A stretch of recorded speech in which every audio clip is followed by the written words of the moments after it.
Question principale, Monsieur le député de La Fontaine. Oui, merci beaucoup, Monsieur le Président. Au Québec, nous avons près de 10 000 résidences privées où sont établis des services de garde en milieu familial. Ces services sont assurés par presque exclusivement des femmes. Ces femmes prennent soin de plus de 90 000 enfants partout au Québec. 5 mois après la nomination du ministre de la Famille, en mars 2019, l'entente relative au financement public de ces services de garde a pris fin. Ça fait 1 an et demi, Monsieur le Président, maintenant, et le ministre de la Famille n'a toujours pas réussi à négocier une nouvelle entente. L'offre du gouvernement est l'équivalent de 12,83 $ l'heure, soit beaucoup moins que le salaire minimum qui est à 13,10 $ de l'heure.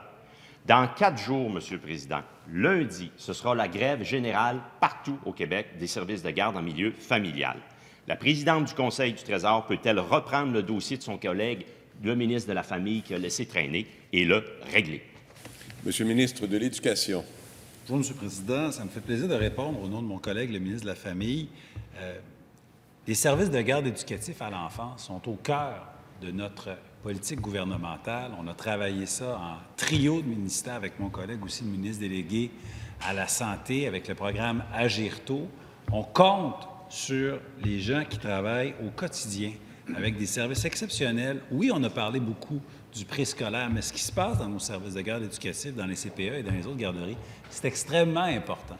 C'est pour ça que mon collègue, le ministre de la Famille, travaille si fort à garder le contact, à garder le lien avec les gens sur le réseau et à alimenter ma collègue au Conseil du Trésor pour qu'on trouve ensemble une solution qui va être à l'avantage de tous, à l'avantage, bien sûr, des familles, de celles et ceux qui donnent les services tous les jours, mais je vous dirais surtout pour nos enfants.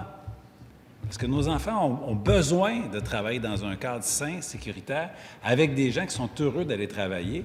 La négociation suit son cours. Je pense qu'il y a eu 36 rencontres à la table de négociation. Il faut laisser le temps aux négociations d'arriver à terme. Première complémentaire, Monsieur le député de La Fontaine. Monsieur le Président, quelle ironie d'entendre le ministre de l'Éducation se lever à la place de la présidente du Conseil du Trésor puis de plaider un programme gouvernemental qui s'appelle Agir tôt. Quelle ironie! En mars 2020, ça faisait 1 an qu'il n'y avait plus d'entente, puis le ministre de la Famille a affirmé quoi? Je le cite. « Je pense personnellement que c'est un peu tôt pour faire la grève. » Fin de la citation. Le 6 mai, le ministre a avoué, je le cite, « Si je me mêle de tout ça, c'est la meilleure façon que les négociations ne se passent pas très bien. » Fin de la citation. Il vient de me plaider le programme Agir tôt. Ils peuvent-tu agir? Ils sont 150 ce matin devant les bureaux de comté de la ministre. Présidente du Conseil du Trésor. Oui, mais j'apprécie toujours d'avoir l'occasion de répondre à une question de mon collègue. D'ailleurs, je pensais que ça allait me manquer, donc je suis contente d'avoir l'occasion de le faire ce matin. Effectivement, il y a 150 personnes devant mon bureau. Ça va me permettre de rectifier aussi l'allégation de la présidente du syndicat local là, qui prétendait que je refusais de la rencontrer alors que le 15 septembre, un rendez-vous a été fixé avec elle et on lui a expliqué que malheureusement, ce matin, j'étais prise à l'Assemblée nationale, je ne pouvais pas les rencontrer. Mais vous savez, le service de garde en milieu familial est un service important pour nos parents, important pour le gouvernement. Et effectivement, mon collègue prétend là, le 2,89 $. Ce qui est à la base de tout ça, c'est le calcul. Il ne faut pas comprendre que ces gens-là sont des travailleurs autonomes. Donc, il y a des subventions, il y a des avantages fiscaux.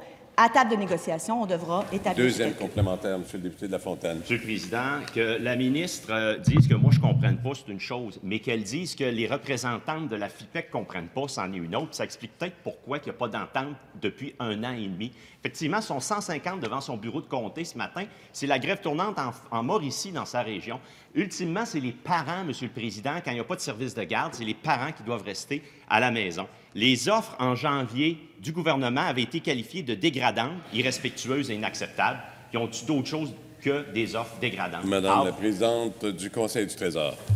Merci, Monsieur le Président. J'ai eu des rencontres avec mon collègue, le ministre de la Famille. Ce matin, la présidente de la section de la Mauricie est rencontrée par mon bureau. J'aurai l'occasion de discuter avec elle.